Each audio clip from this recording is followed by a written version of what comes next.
दोस्तों, आपने इस दुनिया में मौजूद 7 अजूबों के बारे में तो जरूर सुना होगा, जो कि इंसानों के द्वारा एकमात्र ही बनाए गए हैं और इनके जैसा दूसरा पूरे संसार में कोई भी नहीं है। इन्हीं 7 अजूबों में शुमार एक अजूबा है the great wall of China, जिसे चाइनीज भाषा में वॉन ली चांग चेंग के नाम से भी जाना जाता है। और इसे देखने के लिए पूरी दुनिया से हर साल लाखों लोगों की भीड़ यहाँ इकट्ठा होती है। लेकिन दोस्तों, अब आप ये तो जरूर सोच रहे होंगे कि आखिर इस दीवार में ऐसी क्या खास बात है जिसके चलते इसे दुनिया के 7 अजूबों में शामिल किया गया है। तो हम आपको बता दें कि ये दीवार इंसानों द्वारा बनाई गई दुनिया की एकमात्र ऐसी दीवार है जिसे अंतरिक्ष से साफ साफ देखा जा सकता है। जी हाँ दोस्तों, चीन में बनाई गई इस दीवार की लंबाई इतनी ज्यादा है कि आपको इसकी पूरी तस्वीर लेने के लिए भी अंतरिक्ष के इंटरनेशनल स्पेस स्टेशन तक जाना होगा। वैसे आपको जानकर हैरानी होगी कि the great wall of China को दुनिया का सबसे बड़ा कब्रिस्तान भी कहा जाता है। लेकिन ऐसा क्यों?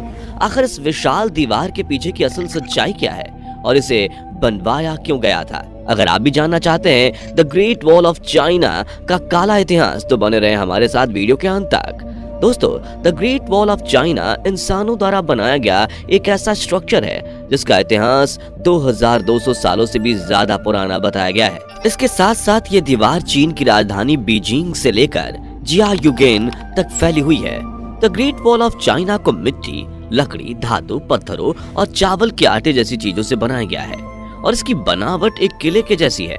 यह दीवार ऊंचे ऊंचे पहाड़ों, जंगलों और गर्म रेगिस्तानी इलाकों के बीच में फैली हुई है, जिसकी टोटल लंबाई 21,196 किलोमीटर है। दोस्तों, आपको बता दें कि the great wall of China का निर्माण किसी एक शासक ने नहीं, बल्कि कई अलग अलग राजवंश के शासकों ने अपने शासनकाल के दौरान करवाया था। ऐसा माना जाता है कि इस दीवार के निर्माण की शुरुआत 770 ईस्वी के आसपास हुई थी और चीन के सम्राट क्वीन शी हुआंग ने इसे अपने शासनकाल के दौरान 5500 मील और लंबा बनवाया था। चीनी इतिहास के मुताबिक the great wall of China का निर्माण कम से कम 20 राजवंशों ने मिलकर कई सदियों तक करवाया था। वैसे तो इस दीवार का निर्माण चीन के दुश्मन देश के हमले से बचने के लिए 5वीं से 16वीं शताब्दी के बीच करवाया गया था, लेकिन वर्तमान समय में इस दीवार का एक बड़ा हिस्सा ध्वस्त हो चुका है। बता दें, the great wall of China पर 25,000 लुकआउट टावर्स भी बनवाए गए हैं और इनमें से हर एक लुकआउट टावर 100 मीटर की दूरी पर मौजूद है, जहां आने वाले यात्री इन लुकआउट टावर्स पर खड़े होकर यहाँ के हसीन नजारों का लुत्फ उठा सकते हैं। दोस्तों, ये लुकआउट टावर्स ऐसे ही नहीं बनाए गए थे, बल्कि चीन के सैनिक यहाँ तैनात होकर अपने दुश्मनों पर कड़ी पहरेदारी करते थे। आपको बता दें कि इन लुकआउट टावर्स पर कई सुराख भी बनाए गए थे और खोजकर्ताओं के मुताबिक चीनी सैनिक इन्हीं सुराखों का इस्तेमाल दुश्मन की सेना पर तोप के गोले दागने के लिए करते थे। दरअसल ऐसा बताया जाता है कि the great wall of China को मंगोलियाई शासक चंगेज खान के डर से बनाया गया था। जी हाँ दोस्तों, ऐसा इसलिए क्योंकि 11वीं शताब्दी के करीब चंगेज खान की हुकूमत पूरी दुनिया तक फैलती जा रही थी और चंगेज खान ने जब चीन पर कब्जा करने की योजना बनाई थी, तो चंगेज खान के हमलों से बचने के लिए चीन के शासकों ने the great wall of China का निर्माण करवाने का फैसला किया, जो कि सुरक्षा की दृष्टि से एक बेजोड़ नमूना था। लेकिन फिर भी 1211 ईस्वी में चंगेज खान ने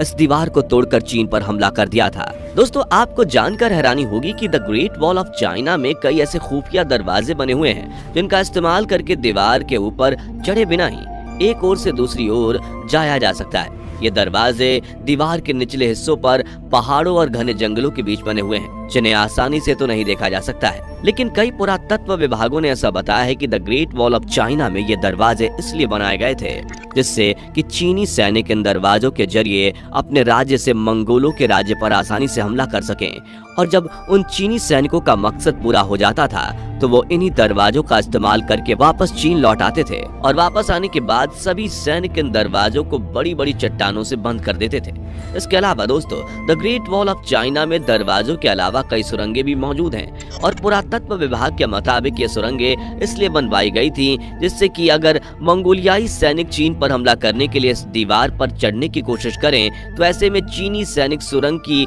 बाहरी दीवार को तोड़कर अपने दुश्मनों पर हमला कर सकते थे और इसके साथ साथ दुश्मनों को इस दीवार पर चढ़ाई करने से भी रोक सकते थे। दोस्तों, आपको बता दें कि कई खोजकर्ताओं को the great wall of China में एक ऐसी सुरंग मिली थी जिसकी दीवार अंदर की तरफ से काफी ज्यादा टूट चुकी थी और ऐसा बताया जाता है कि इसी सुरंग के जरिए चीनी सैनिकों ने मंगोलियाई सैनिकों को चीन पर हमला करने से रोका था। दोस्तों, the great wall of China का एक हिस्सा गोबी डेजर्ट तक फैला हुआ है, जो कि 250 किलोमीटर लंबा है। वर्तमान समय में दीवार के इस हिस्से की हालत इतनी ज्यादा नाजुक है कि इस पर बिल्कुल भी चढ़ाई नहीं की जा सकती है और प्राचीन समय में the great wall of China को बनाने में सबसे पहली शुरुआत यहीं से की गई थी। इस दीवार का हिस्सा केवल लकड़ी और मिट्टी के मिश्रण से बना हुआ था और खोजकर्ताओं को the great wall of China के इस हिस्से से कई लकड़ी के टुकड़े भी मिले थे, जिनके ऊपर चाइनीज भाषा में कुछ लिखा हुआ था। जब इस लकड़ी के टुकड़ों को चीनी सैनिकों ने देखा तो उन्होंने ये पढ़ा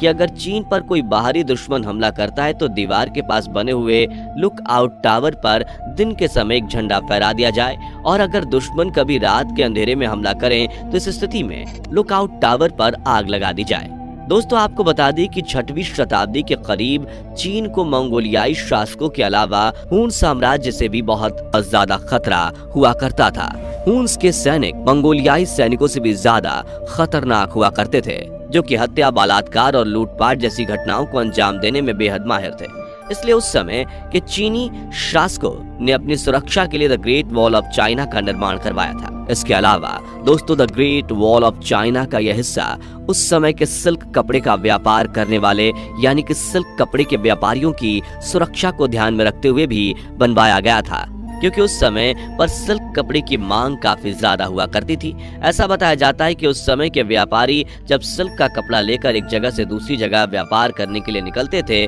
तो उनके ऊपर चोर, लुटेरे, डाकू हमला करके उन्हें लूट लेते थे। ऐसे में चीन शासकों ने व्यापारियों के जाने वाले रास्ते को सुरक्षित करने के लिए इस दीवार को बनवाया था। दोस्तों, इस दीवार के बीच मिट्टी के कई गुंबद भी बने हुए हैं, जिनके जरिए दीवार को आपस में जोड़ा गया था। इसके बाद जब दुश्मन सेना के सैनिक अगर इस रास्ते पर व्यापारियों को लूटने के लिए हमला करते थे तो उस स्थिति में दीवार के पुराने हिस्से पर मौजूद सैनिक दुश्मन सैनिकों से लड़कर लूटपाट को रोकने में व्यापारियों की मदद करते थे। लेकिन काफी समय बीतने के बाद चीन के सैनिकों को हुन्स सैनिकों के बजाय मंगोलियाई सैनिकों का डर भी सताने लगा था और इसके बाद चीन में जितने भी नए शासक आए उन सब ने अपने अपने शासनकाल के दौरान पुराने शासकों की नकल करते हुए इस दीवार को और भी ज्यादा लंबा बनवाया और हर नए शासक के राज के दौरान इस दीवार की लंबाई बढ़ती ही चली गई और इस दीवार ने चीन को हमेशा ही कई बड़े बड़े हमलों से बचाया। लेकिन दोस्तों, क्या आपने कभी ये सोचा है कि जब चीनी शासकों ने the great wall of China का निर्माण कराया था तो उस समय ना तो कोई आधुनिक मशीनें हुआ करती थीं और ना ही कोई आधुनिक तकनीक, तो फिर चीन में मौजूद इतनी बड़ी दीवार का निर्माण किस तरह से करवाया गया होगा और इसे बनाते समय मजदूरों को किन किन मुश्किलों का सामना करना पड़ा होगा। आपको बता दें कि the great wall of China को बनाने के लिए मजदूर पहाड़ों को तोड़कर उनसे चट्टानें अलग करते थे, जिसके बाद उन चट्टानों को छोटे छोटे टुकड़ों में तोड़कर कंस्ट्रक्शन साइट पर ले जाया जाता था और इन चट्टानों और पत्थरों को कंस्ट्रक्शन साइट तक ले जाने में पैदल मजदूरों और घोड़ों का इस्तेमाल किया जाता था। इसके बाद और कई मजदूर मिलकर मिट्टी, रेत, कंकड़ और चावल के आटे को लेकर आते थे और फिर इन सारी सामग्रियों का एक गाढ़ा पेस्ट बनाते थे, जिसके बाद इस पेस्ट को इस्तेमाल करके चट्टानों को आपस में जोड़ा जाता था और इस तरह दीवार का निर्माण हो पाता था। वैसे दोस्तों, कमेंट करके बताइए कि the great wall of China के बारे में सबसे ज्यादा हैरान कर देने वाला फैक्ट्स आपको कौन सा लगा। जाने से पहले वीडियो को लाइक शेयर जरूर करें और ऐसे ही और इंटरेस्टिंग वीडियोस के लिए इस चैनल को सब्सक्राइब करके बेल नोटिफिकेशन को भी जरूर ऑन कर ले। धन्यवाद।